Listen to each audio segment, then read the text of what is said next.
Satnam, bienvenue dans mon site, bienvenue dans l'univers du Kundalini Yoga et bienvenue dans mon univers. J'ai envie de commencer par une citation de Yogi Bhajan. Nous sommes des êtres spirituels nés pour faire une expérience humaine. Pour moi, ça représente vraiment le Kundalini Yoga. On l'appelle d'ailleurs le yoga de l'expérience. Parce que je donne beaucoup d'explications dans les cours, je suis attachée à la bonne posture, mais globalement, je vous invite à faire de chaque séance votre propre expérience. Vous arrivez dans un état et vous allez repartir dans un autre, qui va vous suivre tout au long de votre journée, et avec quelques petites astuces, même plusieurs jours, les petites astuces que je vous donne, que vous trouvez également dans mon site. C'est un yoga que je trouve personnellement intense car ça demande de l'engagement du corps, ça demande l'engagement aussi de l'esprit, ça fait travailler beaucoup le mental qui devient à notre service et ça fait travailler également notre ego. Alors intense, pourquoi ? Eh bien parce que les postures, nous les tenons 1 minute, 2 minutes, 3 minutes, tout dépend. Et c'est pour ça, comme je vous disais, que ça demande de l'engagement. Bien sûr, il y a toute une technologie, parce que le Kundalini Yoga, c'est une technologie. Il y a des mantras, ce qui fait un yoga plutôt joyeux. Et il y a le mantra Sat Nam, que l'on récite continuellement tout au long de la séance. Sat qui veut dire la vérité, Nam qui veut dire le nom. Alors pourquoi on répète Satnam avec une respiration ? Eh bien parce que ça nous ramène à nous. C'est pour ça que je disais tout à l'heure que c'était le yoga de l'expérience. C'est le yoga de votre expérience, de mon expérience. Et ça ramène à l'essence que nous portons, à l'essence pure que nous portons. Et c'est en permanence un lien entre le fini, donc le fini qu'on pourrait définir comme le corps, et aussi l'infini, le cosmos. Et c'est cette reliance-là qui donne une dimension particulière dans les cours. Je ne vais pas m'étendre dans beaucoup d'explications, vous en avez déjà beaucoup tout au long du site. Ce que je peux dire tout de même, c'est qu'il n'y a pas de posture très compliquée dans le Kundalini Yoga.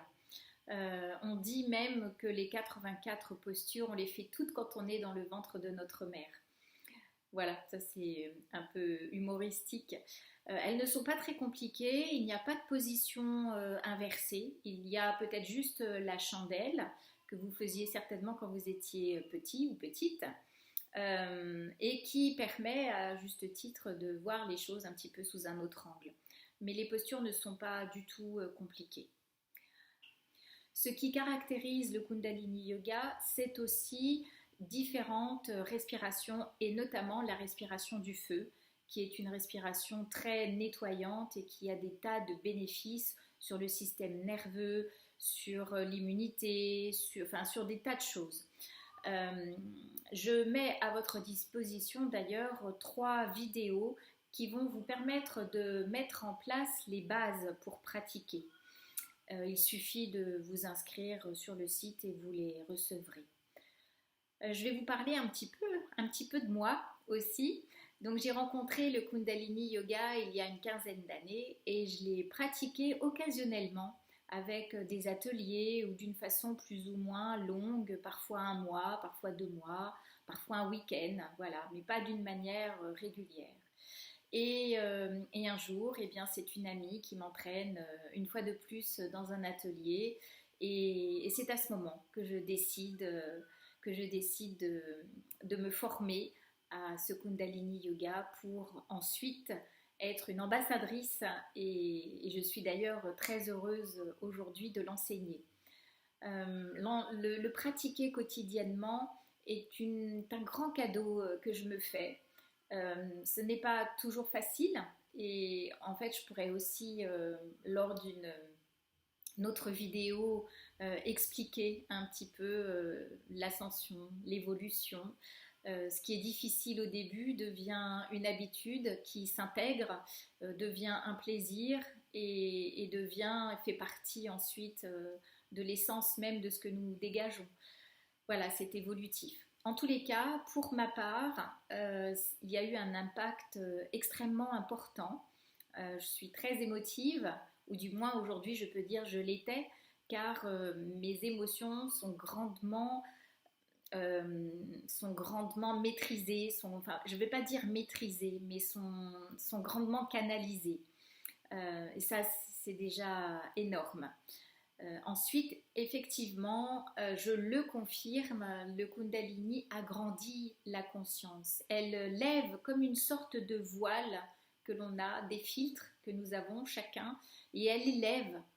Petit à petit, ce yoga permet d'avoir une vision, une clarté qui est assez incroyable. Et puis, une joie beaucoup plus présente, une sensation de bien-être qui ne me quitte quasiment plus. Et ça permet d'aborder les événements d'une manière très différente, avec beaucoup plus de recul. Et le Kundalini permet d'asseoir, de sentir une plus grande confiance en soi et de l'asseoir véritablement à l'intérieur. Voilà, j'ai terminé cette vidéo en votre compagnie. Je vous souhaite maintenant une belle promenade dans mon site et je vous dis à très bientôt avec le plaisir de vous rencontrer. Au revoir.